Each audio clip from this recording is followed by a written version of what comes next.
My name's Doug Record. I'm the principal of Boonda Environmental Education Centre, and I'm a member of the Sapphire Coast Regional Science Hub Sustainability Education Network, known by the unwieldy acronym of SCRECHSON, which we've thought about changing, but it never has been changed, so we're stuck with it. But this session today, this webinar that we've got called Smoke on the Water, which probably means more to people over the age of 50 than people under the age of 50, although I'm assured that music teachers regularly trot that out at schools when they're learning rock music. But Smoke on the Water, we're joined this evening by Professor Lesley Hughes from the Climate Council and Macquarie University. And we have Michael Brown, who is a member of the Emergency Leaders Council of Australia, which is an organisation of experts in emergency management and planning who are very concerned about climate change and the planning and management that needs to happen to cope with that situation in our world. I'd just like to acknowledge the traditional custodians, the Derengage people of the Yuin Nation, on whose land I'm sitting, and I acknowledge also wherever you are in the world, the custodians of your site, and acknowledge any Aboriginal persons present in our audience. So I don't know where everyone is from. I hope that we've got some people here from the Bega Valley, I'm sure, and people possibly from further afield, but the session is being recorded and will be available for other people to watch at some stage. Now, Q&A has been made available. So at any stage in the presentation, if you have a question, please use that facility. Lesley and Michael are very happy to answer questions from the audience. We're going to have 20 minutes approximately from Lesley talking about climate change and the Climate Council message on the latest research and implications of what's happening in the world right now. And Michael will follow with about 20 minutes on his take on emergency management and planning in that context. And just briefly, Lesley, good evening. How are you? I'm very well, Doug. Thank you. And you're in Sydney, I believe. I am. It's very wet and rainy and cold. Wettest ever recorded July in the history of Observatory Hill, I believe. Yet another record broken. Another record broken. And Michael, you're down in Tasmania on the banks of the Derwent River, is that correct? I am at Rose Bay on the eastern shore from Hobart. And have been sailing today, so... I have been. It's quite cool, but it's been fairly still and lovely and sunny, so it's been great. Okay, and look, I think we've all been watching the events in the United Kingdom and Europe, and as you said this morning on ABC Radio, Lesley, even though you know these things are coming, it's still shocking. And I guess one of the things that I think about is, you know, that there are these, in human history, these Hindenburg type moments. You know, when the Hindenburg blew up, I think there was a moment when everyone in the world that saw that realised that hydrogen-fueled airships were not a viable proposition. I'm not sure whether this is a Hindenburg moment in climate change, but that people will look at these events and think, finally, it's sinking in what's happening. But I'm sure that you'll give us some information around that in your presentation. Well, good evening, everyone, and everybody listening to the recording at some point. And Doug, thanks for asking me along to talk to you today. As Doug said, I'm an academic at Macquarie University. I'm an ecologist by background. I've been studying the impacts of climate change on species and ecosystems for most of my career. And I'm a founding councillor with the Climate Council of Australia. And if you want more information on any of the things that I'm going to talk about tonight, please go to the Climate Council website. So this is what I'm going to talk about briefly this evening. I'm going to base the talk, which is a sort of a Climate Change 101 catch-up, on the latest report from the Intergovernmental Panel on Climate Change. It's the 6th assessment report. Talk then about what this means for what we need to do, and then briefly at the end, put Australia in context with also what we need to do. So the last IPCC report, as per usual, had 3 different parts. Part 1 is on the physical science, part 2 on the impacts of climate change, and part 3 on what we do about it. Antonio Guterres, who's the head of the UN, had a very colourful way of describing these reports, which I'll get to in a moment. But in brief, what they are is the what of the science, the so what of the impacts, and the what now of the solutions. This is how Guterres described these reports: the code red for humanity, an atlas of human suffering, and a file of shame. Pretty colourful language, but if you've read any of those reports, you'll know that it's actually quite an apt description. Now, each one of these reports has about 1 million words, and I'm going to try and boil them down to a few very succinct messages. So firstly, the first key finding is that it's now unequivocal that humans are warming the atmosphere, the ocean, and the land, and this is causing widespread, rapid, and accelerating changes. And the scale and the pace of the change that we are seeing has virtually no precedent in Earth's history that we know of. We've now got nearly 50% more CO2 in the atmosphere than we did in pre-industrial times. It's a higher level than at any time in the last 2 million years, probably longer. And importantly, the rate of how it's increased over the past 20 years is more than 100 times the maximum rate since the last ice age.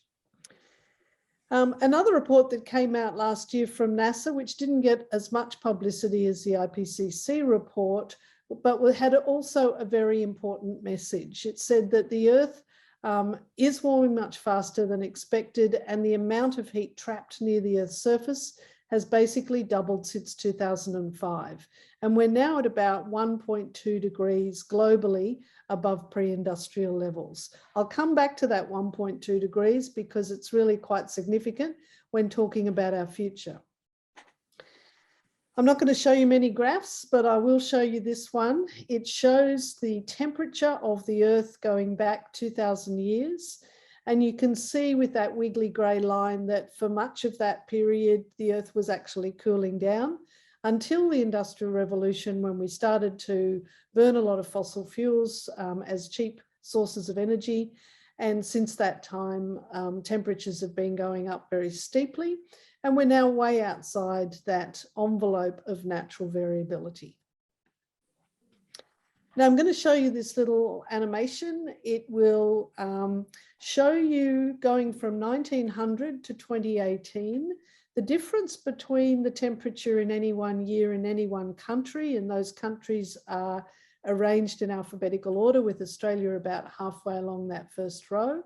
So it'll be the difference between the temperature in any one year and the average over the entire period. It's called the temperature anomaly. After 2018, it will show projections of temperatures out to the end of this century. And if you'll excuse the pun, it'll take a few seconds to warm up, but then it'll be pretty obvious what's been happening.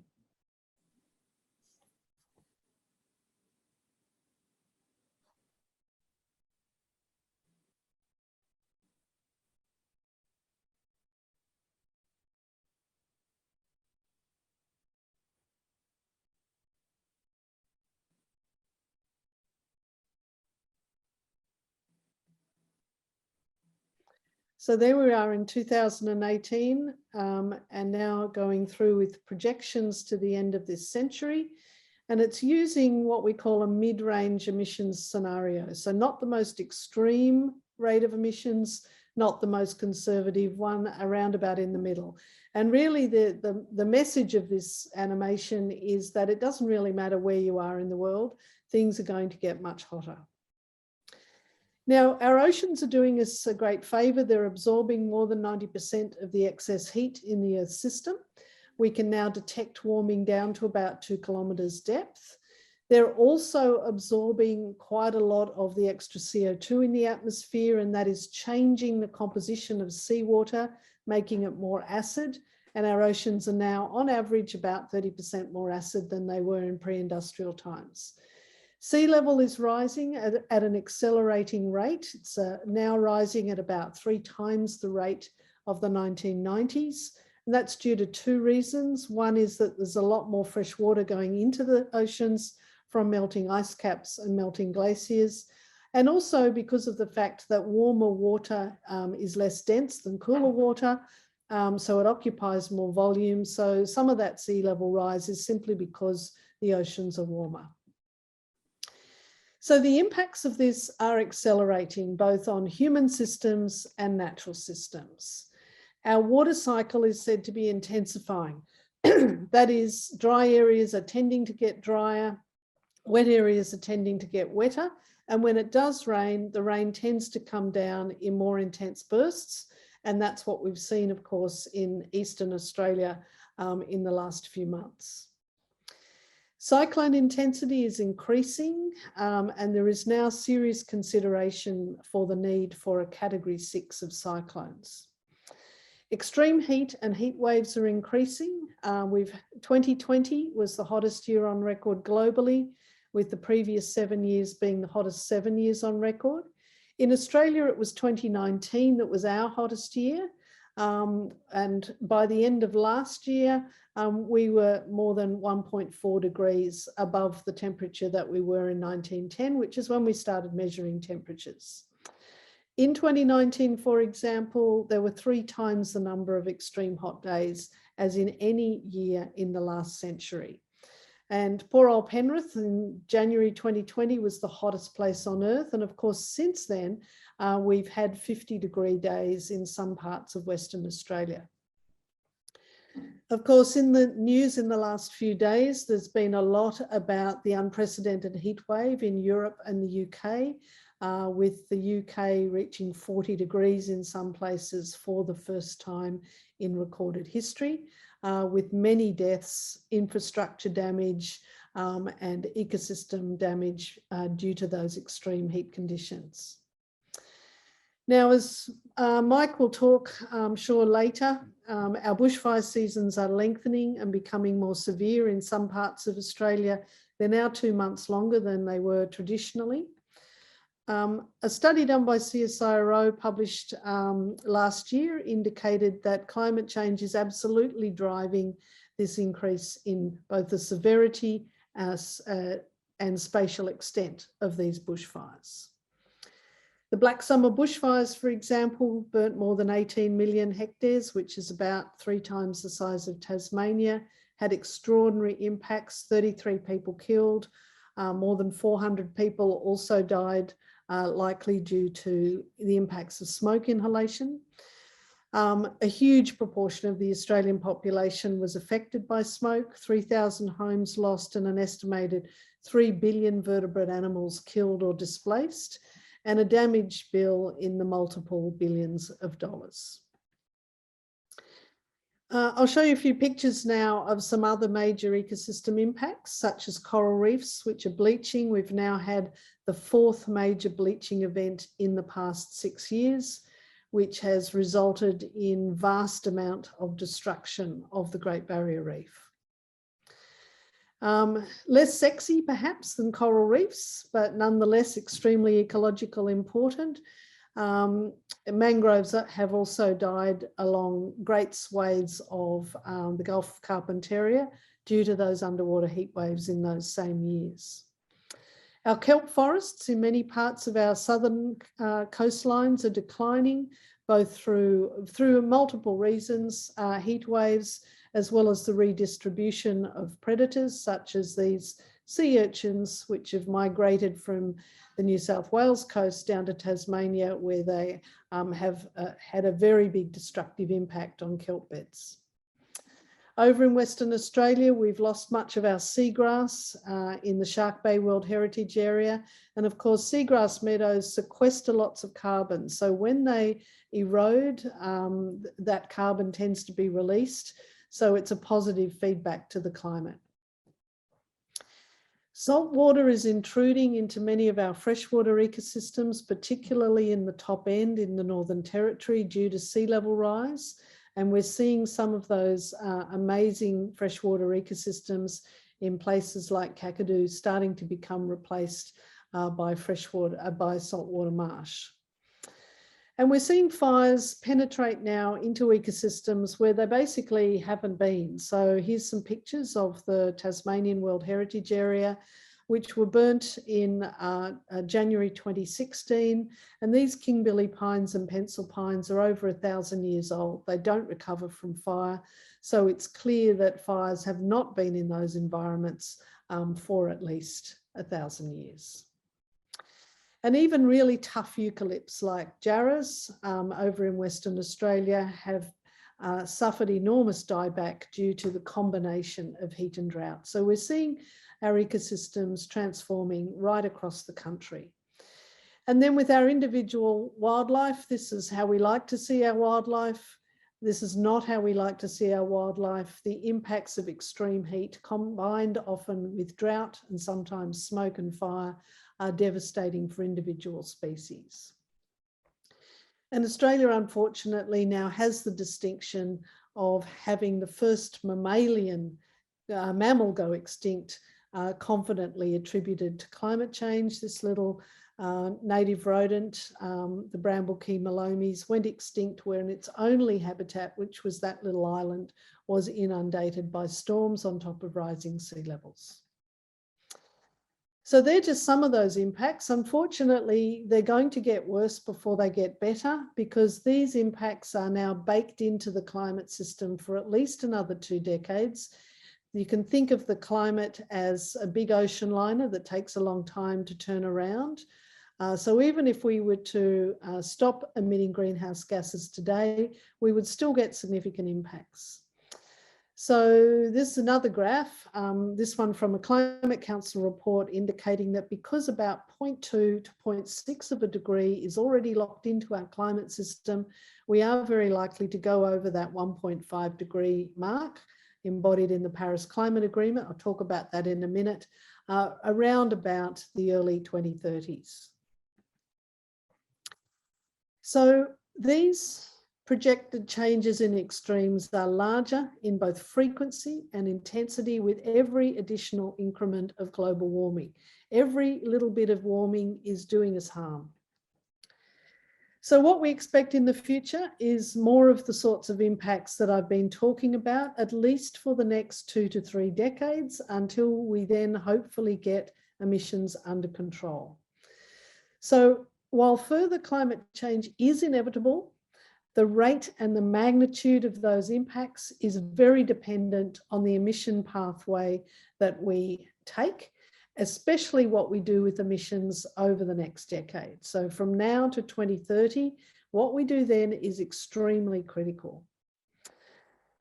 Another finding of the IPCC was that climate change is exacerbating the inequality of peoples across the world, disproportionately affecting those that are most vulnerable already in our society for other reasons: the poor, the sick, the old, the very young, women and First Nations peoples. Climate change is absolutely a climate justice, social justice problem. The IPCC also talks about the potential for tipping points in the Earth system occurring. So these are catastrophic events that often have positive feedbacks to the climate system that could potentially be irreversible. So things like the burning and drying of the Amazon, putting more carbon back out into the atmosphere, the melting of the permafrost up in the tundra, and ongoing loss of freshwater systems, especially those frozen reservoirs in glaciers. So humans are a very adaptable species, and we are adapting all the time, but the IPCC emphasises that there are hard limits to the level of adaptation that we can take. And we are seeing climate change increasingly overwhelm our governance systems and institutions. And this picture here is of the floods in Lismore, which I think is an excellent illustration of this point. We had people in Lismore trapped on top of their roofs for 24 hours with their young children waiting to be rescued. And this is in the richest state in one of the richest countries in the world. I can't really think of a better example of the fact that our institutions are becoming increasingly overwhelmed. And I'm sure Mike will have something to say about that topic.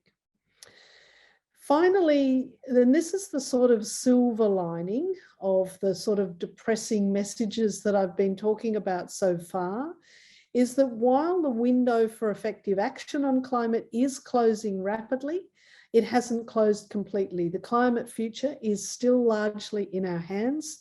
And once again, it depends on what we do in the very near future. Now, the Paris Climate Agreement is a very important international framework for action, aiming to keep global temperatures below 2 degrees, and preferably below 1.5 degrees above pre-industrial levels. Has it worked so far? Well, you would have to say no. Here's a graph of emissions going up. That's when the Paris Climate Agreement in 2015 came into force. There was a little blip in emissions in 2019, 2020 due to COVID, but unfortunately emissions have now started climbing again. So you would have to say that at the moment, things are not looking good in terms of levelling off those emissions and then reducing. If we look at various projections for temperature in the future, and this is a graph from the IPCC report, and you can see there the black line is what we've had so far. The coloured lines are various scenarios from low to high emissions for the future. The pledges made under the Paris Climate Agreement in 2015, 2016, if met 100% on time, still get us to at least 2.7 degrees. Those made to the Glasgow climate meeting last year, which were more ambitious, unfortunately, however, are still not enough. They still get us to 2.4 degrees. And you might remember I said that at the beginning that the world has already warmed 1.2 degrees. So the Glasgow pledges get us to twice that.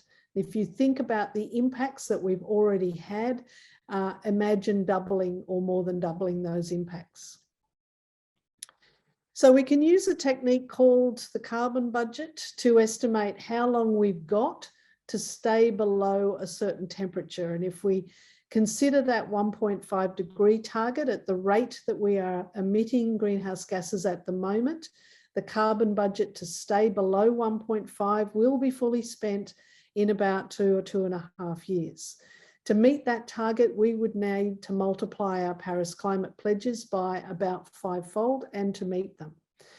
So we can ask the same question, will we meet the well below 2 degree target using the same calculations? We will have spent the carbon budget for the 2 degree target by the end of this decade. So about 9.5 years from now. To meet that target, we actually need to multiply our Paris pledges by about 3 times and then implement. So that's the challenge. So to stay well below 2 degrees, we actually have to halve global emissions by 2030. We actually have to be at net zero by 2040 at the latest. And we hear a lot about the desirability of a net zero by 2050 target, but we have waited too long for that to be satisfactory. 2050 is actually a decade too late. We actually need to aim for net zero by 2040. What this means is that any expansion of any fossil fuel development, be it coal, oil or gas, is completely incompatible with meeting the Paris targets for a safer climate.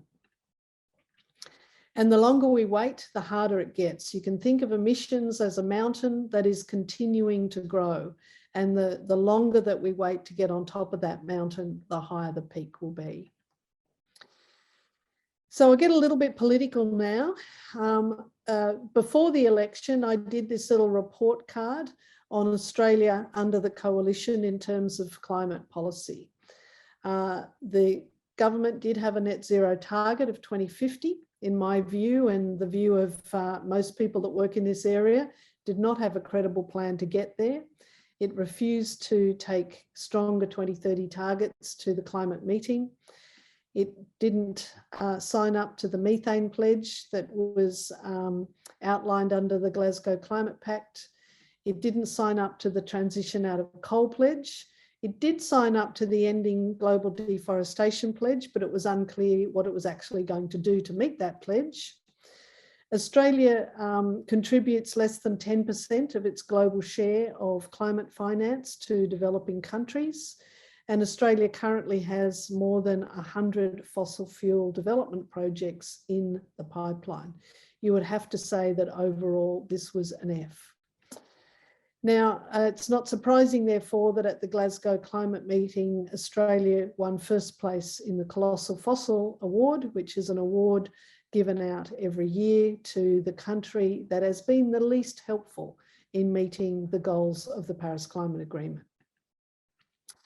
Looking ahead, of course, we now have a new government. They are talking up their commitment to climate action. The Albanese government is wanting to enshrine in legislation a 43% emissions reduction target by 2030.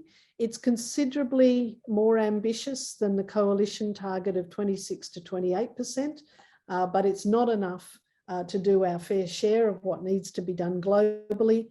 The Climate Council has estimated that, in fact, Australia needs to reduce our emissions 75% by 2030 and reach net zero by 2035 to do our fair share. So I'll finish with these few words. We are in a climate emergency. It's reality, not just a slogan. We are seeing our physical and biological world transforming before our very eyes very quickly, and we don't have much time to turn this around. Every fraction of a degree of warming matters, because every fraction of a degree of warming is doing us, our lives, our health, our economy, our livelihoods, and our environment harm. So every year that we delay getting on top of emissions matters, and every choice that we make matters. So here's our choice. We could move from producing energy using 18th century technology to instead producing energy using 21st century technology. And if we do this effectively, we will be able to maintain a green, clean, and biodiverse world. If we do not, well, the consequences, I think, are pretty stark. Thank you very much for your attention. Please go to the Climate Council website for more information, and I'll pass it now back to Doug. Thanks, Doug.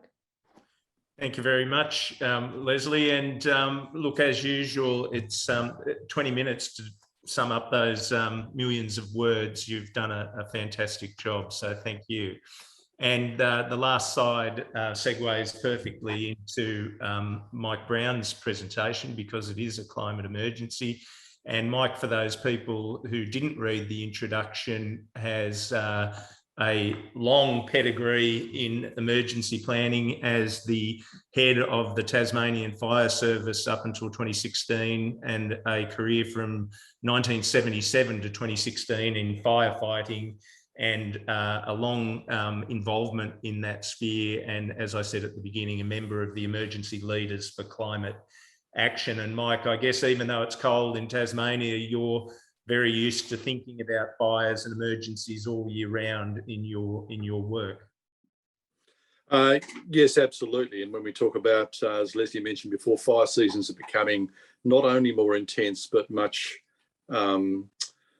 more frequent in nature, and they're much more extended than they used to be. So when you're not actually involved in firefighting, of course, you're doing a lot of work in gathering all the learnings out of the last lot of campaign fires and ensuring that the planning is done and the preparation is done for the next fire season. Fortunately, I don't have to worry about that so much more any longer, but it's been pleasing to have a role with Greg Mullins and about 40 now other fire and emergency service chiefs in endeavouring to influence government on the importance of planning for climate change, in particular around fire and emergency operations. Fantastic. Okay, so I'll lead into it then, and I'd like to pick up where Lesley was to on one point, and she reminded me about my scuba diving past, and I used to really enjoy diving amongst the kelp forests down in the southeast of Tasmania, off the Tasman Peninsula, and it was the closest I think a human could get to flying, was to move through these huge, great forests that covered many hectares off the southern coast of Tasmania, and it was absolutely stunning. For the most part now, that just doesn't exist anymore. There's only apparently about 5% of that kelp still exists, and it's absolutely due to the warming seas that we have and the invasion of some species of sea urchin that have come down from more northern parts of Australia that have decimated the kelp forests. And I only learned the other day that our surface sea temperatures off the east coast of Tasmania are now increasing at 4 times the global average. So that's having a major impact for fish life, marine life, and of course other life on the oceans, so far as how it's going to cope with that kind of impact.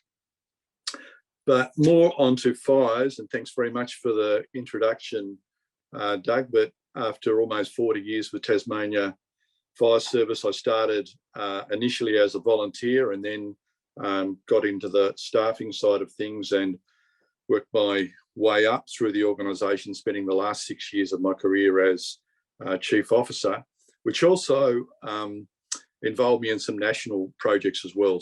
So for a number of years, I was the chair of the National Aerial Firefighting Centre, which nationally coordinated aircraft contracts to ensure that they're available to the states and territories across the country. And I was also a board member on the Australasian Fire and Emergency Services Authorities Council. So a great career, but it probably really wasn't until the end of my career. In fact, after I've been retired for a little while, that I've gave more thought to why the job was getting so much busier, if you like, and why the intensity of things was getting so much worse, say in the last decade of my career, and things have only got worse, I think, or pretty evidently, since I retired in 2016. The question that was asked in this forum's material right up front is, what did we learn from 2018 through to 2020? So that really covers the period where the area around Tathra was impacted by fires, and there were significant losses around your community there. And then the more broader impact of the long duration 1920 season that had a very significant impact on New South Wales, and most certainly Victoria and South Australia as well. Out of the 1920 experience, there was certainly was a Royal Commission. So there was a Royal Commission into the National Disaster Arrangements more broadly, and also there was a Royal Commission conducted. There was an inquiry conducted by the New South Wales government and also the Victorian government. And when I think about those inquiries, and I've been involved in a number of them myself, having some input into the bushfires inquiries following the Black Saturday experience in Victoria, and also some inquiries around major incidents we'd had here in Tasmania.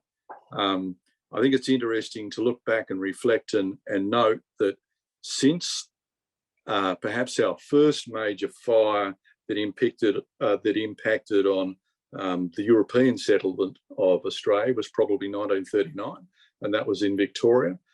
Since that time, there had been 57 inquiries, or reports, reviews, Royal Commissions, COAG reports, and coronial inquiries into fires since that period of time. Major fires, and I'm certainly not going to list them all, but There was the 1939 fires that impacted in Victoria, and there were 71 deaths out of those fires and what became known as Black Friday. Then in Tasmania in 1967, there was Black Tuesday. There were 62 deaths over the 7th of February in 1967. In Victoria in 1969, there were major fires resulting in 23 deaths. In 1983, there was Ash Wednesday, covering Victoria and South Australia. There were 75 deaths there.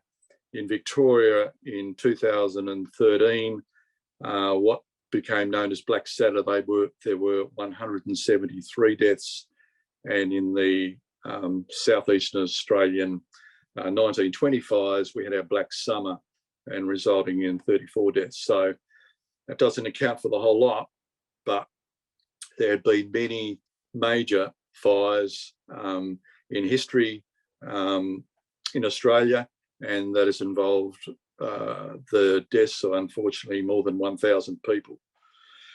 And out of those inquiries, of course, there have been hundreds and hundreds of recommendations, and many of them just keep reoccurring in inquiries and reports and co-ed reports, etc., as time goes on. So things about investing in fire services, getting improved staffing and volunteer numbers, more fuel reduction comes up as a very common theme. But in more recent inquiries, we've seen some other themes become more apparent. And most certainly in the Royal Commission into the National Disaster Arrangements following the 1920 fires, there were most certainly acknowledgement that the climate change was contributing in a major way to these fires and the impacts that they were having. Bushfire seasons were lengthening and becoming more intense. We're noticing now such things as pyrocumulus firestorms happening at fires far more frequently. So these things have happened over the years, but now we're getting such major events happening with much greater increasing frequency and intensity. So we're getting that much energy build up from the fires themselves because they're burning in fuels that are much drier, under conditions that are much hotter, much drier, much windier, that we're getting these massive storms occur at fires. And when we're having such things happen, the fire becomes completely unpredictable. So we're getting absolutely massive spotting. That means embers blowing many kilometres up into the air and many kilometres forward of the fire. And it is really causing major problems for fire authorities when they're trying to tackle such fires. The other theme that's coming in more noticeably too is the improving national coordination efforts. So there's been a lot of discussion about this as to how fire services can work together, and much of that has been led to this date by the Australasian Fire and Emergency Services Authorities Council. So whenever now there are major fires or floods or other emergency events, we frequently get people crossing interstate bodies at the request of another fire agency. This is coordinated by the national authority, and we're able to get more weight of resources and effort put in to handling local emergencies. But that's getting tougher because fire seasons are extending not only longer, but also well across borders too. So where in the past it might have been relatively easy for one state to pick up large numbers of firefighters and equipment and move it across a border to help out another, so often now we're seeing that these fire weather conditions and the way the fuel's drying, the way lightning's having impact, and I'll talk about that again in a minute, is having a much broader impact across a much broader area. So states are less able to share resources, and this is happening on an international basis too, because as you're probably aware, large aircraft can be obtained from North America, for example, and sometimes Europe. But because they're having extended fire seasons themselves, that overlap period is getting longer and longer. So therefore, it's a little bit more difficult, or quite a lot more difficult, to obtain resources to respond internationally and across national borders too. So that's becoming a lot more challenging. And indeed, in some of the recommendations of the report, it talks of having nationally owned aircraft fleets to be able to assist in firefighting efforts a whole lot better. We know now that lightning is having a bigger impact on fire starts. Now, the Bureau of Meteorology science people would tell me there's not necessarily an increase in lightning, but we do know that there's an increase in the dryness and the state and the readiness to burn state of fuels across the landscape. So we do know that when this lightning is impacting on the surface of the earth and in forested areas, when that forest fuel is dry, it's far more readily able to catch alight and become a major fire start within itself. And this indeed, as Lesley said before, is having an impact in places like Tasmania, because in 2016, the normally very wet western half of Tasmania was extremely dry. And in fact, I don't know if you can remember some of the media, but we nearly ran out of having hydroelectricity in Tasmania, and our water reserves were down to something like 5% of what the capacity can be in the dam storage areas. So with that, of course, we had what was normally very wet forest types, rainforest types in pencil pines and Huon pines, etc., dry out to the point where they could burn. And there was significant damage to very sensitive rainforest species in the western half of Tasmania, which just doesn't recover. Or if it can recover, it just takes maybe a couple of thousand years before it can recover into the future. And the way things look at the moment, that recovery is just not going to happen in a lot of places. So if you're aware of Tasmania's geography and climate, the western half of the state is very wet, and it has these temperate rainforest species throughout. The eastern half is in fact fairly dry. In fact, Hobart's the second driest capital city in Australia, just second to Adelaide. So the eastern half of the state is exposed to having forest fires far more frequently.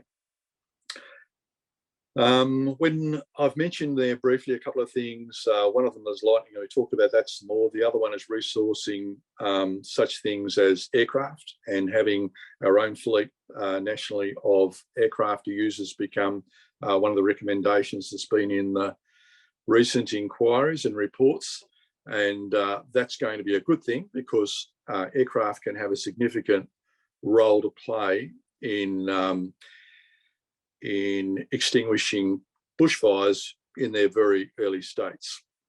So some things we've got to remember, though, is aircraft on their own won't put out bushfires. Aircraft have to be backed up by crews on the ground to do the mopping up work after the aircraft has knocked out the initial intensity of the fire. The other thing I think we need to remember is when fires are burning under their most intense conditions, aircraft can have little impact. You can imagine an aircraft flying at significant speed, much of that water will blow away pretty quickly. So I'm a big advocate for aircraft, but they do have their limitations when the conditions are at their most intense.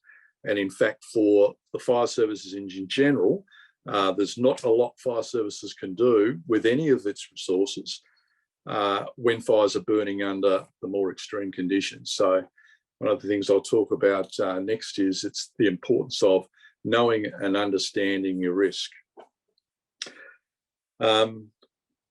The other things that have come up is about the roles and the integration of defence. I think it's important to remember that defence have got some capabilities that are very important and very useful in emergency management, but defence will not be firefighters. So defence people will be trained up in combating that external threat, if you like, whereas it's really still going to be up to fire services and local emergency service organisations to handle the local natural disasters. So it's going to be very important for us to be better able to integrate defence into emergency operations as a provider of capability, and it's going to be important to be able to get that capability operating as quickly as we can, because it has in the past, I've got to say, it was a bit overly bureaucratic and formal to engage some of these defence capabilities into assisting with the emergency. On fuel reduction programs, fuel reduction comes up as one of the strategies that should be applied after any of these bushfire inquiries, and fuel reduction has a big role to play, but we can never do enough of it. And at its very best, and when the investment of millions of dollars into effective fuel reduction programs is going to reduce risk, but to a degree, but it's certainly not going to eliminate risk. So I think we just need to understand the extent of what fuel reduction can offer in terms of a strategy. It's very, very important, not only from a fire management point of view in reducing fuels, but also from an ecological point of view in maintaining biodiversity. And in doing that, I think we can do it better. And I think we've got a lot still to learn from First Nations communities as to how they had used fire in the past, and how that should be reflected on how fire services integrate with Indigenous people in developing better fuel reduction programs into the future. So what do we do in the immediate future to reduce our risk? And really it's down to a very local level. What you do yourselves in preparing your property and preparing yourselves and your family in terms of fire safety or reducing the risk to fire, and then what do you do when the fire occurs, can have the biggest impact on will you and your property and your family survive the fire threat. So firstly, I think it's important to understand the risk. So in doing that, understand or do some research and understand things like fire danger ratings and what they mean to you. So fire danger ratings are those things we see on the coloured quadrant signs, and they've been in, there's been 6 fire danger ratings, rating from low to moderate up to catastrophic on those signs. But just how those fire danger ratings are developed is all sorts of weather parameters are put into the Bureau of Meteorology's computers, and it will come out with what the fire danger will be based on parameters around such things as wind speed, temperature, relative humidity, number of days since rain, how much rain's fallen, and so on. So it's telling you what the risk is like generally for tomorrow or the next day, using all those parameters and expressed as a fire danger rating. What I suggest you do too is go on the RFS website and look at that, how that's being developed, because it's in the process at the moment of being simplified and changed. The other is to understand the warning system. So there's 3 levels of warning. So firstly, there's advice, which means the incident is occurring. A fire has in fact started, but conditions may be fairly benign, but you need to be aware of what's happening when you see the smoke. Secondly, there's watch and act. So conditions are a bit worse, fire danger ratings are a bit higher, and you shouldn't be bunkered down inside the house with the air conditioning on, flat out watching Netflix. You should really have the curtains open and be watching what's developing around you in your neighbourhood. Be watching things like the websites and tuning in for the warnings that can be available. And then there is, when conditions are even worse and the fire's likely to have some impact on you or your community, it goes to emergency warning, whereby you can expect such things as the text message. You'll hear very frequent information through ABC as the emergency services broadcaster on what's likely to happen, and the information as to what you need to be doing at that point if you haven't planned for that.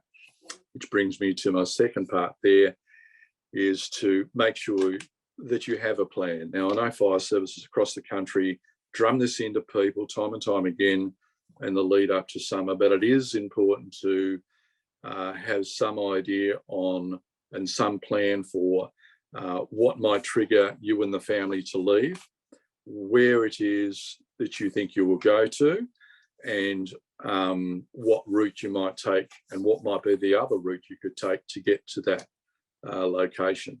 What sort of things you need to be taking with you, is also important. And do things like expect things to go wrong. So expect the power to go down. So therefore, how are you going to get the messages? Expect things like telecommunications towers to falter, so that you may not be able to use your normal communication means. And then when power goes out, of course, you won't have things like water pumps and things if you're in a rural area. So it is vitally important, I think, to be able to sit down with a family, and it doesn't take very long to go through and prepare and plan for what you need to be doing to prepare your property, and then what you need to be doing as the fire emerges. Now, Mike, I'm just looking at the clock, and we sort of you've covered some very important great ground there. You know, there's two elements to this presentation. Obviously, we're clearly moving in and moving further and deeper into a situation where we're going to have these extremes of climate. And look, I did want to say as a disclaimer, I know that some of you were affected directly by the Tatra fire and other fires locally. So we're hoping that none of this triggers you, and please reach out if you do need support. But Mike, when you are looking at what's happening, you know, in the UK and in Europe with wildfires, how would a community look different in your mind, a well-prepared community that's been thinking about this issue for a decade or so in getting ready? What sort of features would you see? I mean, you've talked about the planning. What other elements would you see in a community that you think, boy, these people really have got their act together in terms of responding to this situation? Look, I guess over time, some of the best practice examples I've seen is where communities have formed their own group. And I'm not saying they need to be like a regular meeting group, but there might be an element of the local progress association or something that will get together maybe only once a year, maybe just prior to the bushfire season, and talk about such things about preparing the community for bushfires. And they may well look at where are their vulnerable people. So where are the childcare centres and where are the elderly people located, and who's going to help look after getting these people together should there be a bushfire threat, or who might even assist with preparing these places to make them a bit safer. They may well lobby land management agencies to do a little bit of clearing around what that community see as being important assets for the community. And they may well help the local authorities in getting some of that work done. But basically they'll have a talk about the threat that they might see ahead of them and start some work around preparing from that, and start swapping some ideas about where they think they're recognising places that might be good, nearby safer places, which might be a local sports ground or the local beach or wherever it is that they think may be a safe refuge or a safe place to go to should there be fires occurring. But and some of those groups have been formalised. In some places they've been called community fire guard groups. In other places they just don't get a name. It's just a local community group. But pre-fire season they'll get together and have that discussion and doing some local planning. Would it be fair to say that, I mean, Lesley said that, you know, she used the metaphor of war and preparation for war, that communities that are in war, there'll be a far greater percentage of the population who are mobilised into various roles, either, you know, formal roles or volunteer roles, like I guess Dad's Army in the Second World War, or civil defence type roles, that will see a much higher percentage of people fulfilling that sort of task. Yeah, and I think it's important, like most communities will have their local volunteer fire brigade, but I think it's just got to be considered that needs to be beyond that.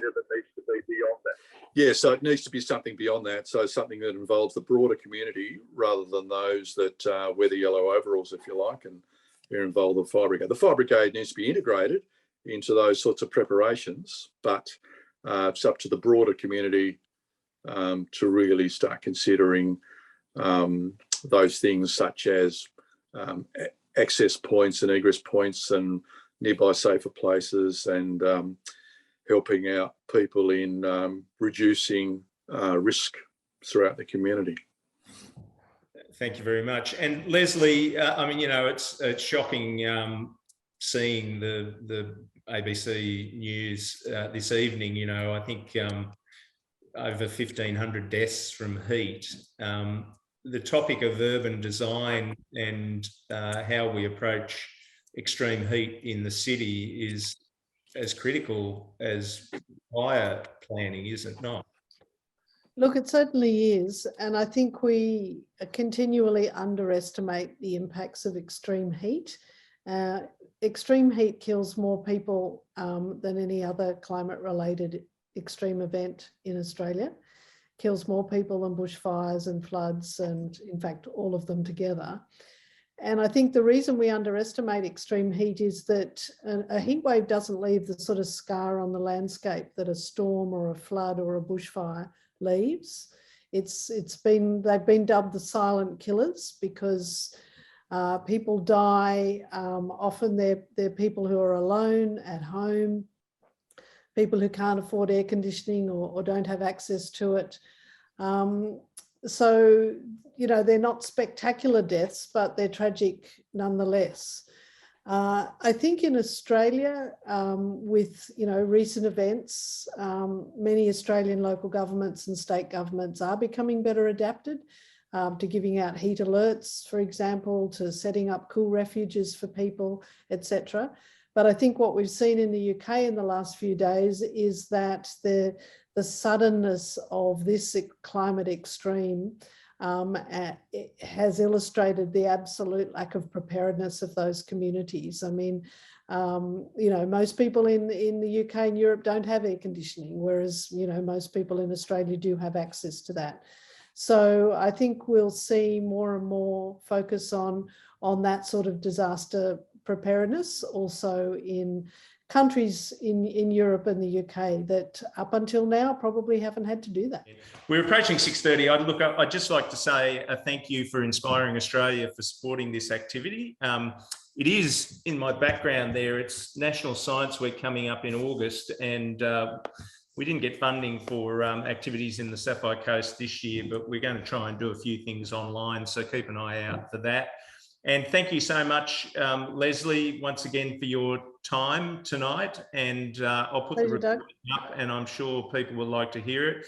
And Michael, thank you for your contribution tonight. And it's something that we just felt that in the dead of winter, when it's cool and wet and damp, now's the time that we all need to start thinking just for the upcoming summer. But as a society, we should have started 30 years ago, but we should really add momentum to the political and social need to respond to climate change in a meaningful way. It's an urgent emergency, as we've heard. So I just want to thank you out there, all the people that have joined us. Thank you very much for your participation. And I hope you've got some useful information from it, which is the aim of Inspiring New South Wales and the science engagement funding that we've been using. So, and if you feel inclined, the Climate Council is of course funded not from government, it's funded by donations from people like yourself. And if you wanted to support the work of Lesley and the Climate Council, you could go online and make a donation. So on that note, on a little bit over time, but thank you all very much, and we'll hopefully see you during Science Week or for some other activity. Thanks, everyone. Good night. Thank you.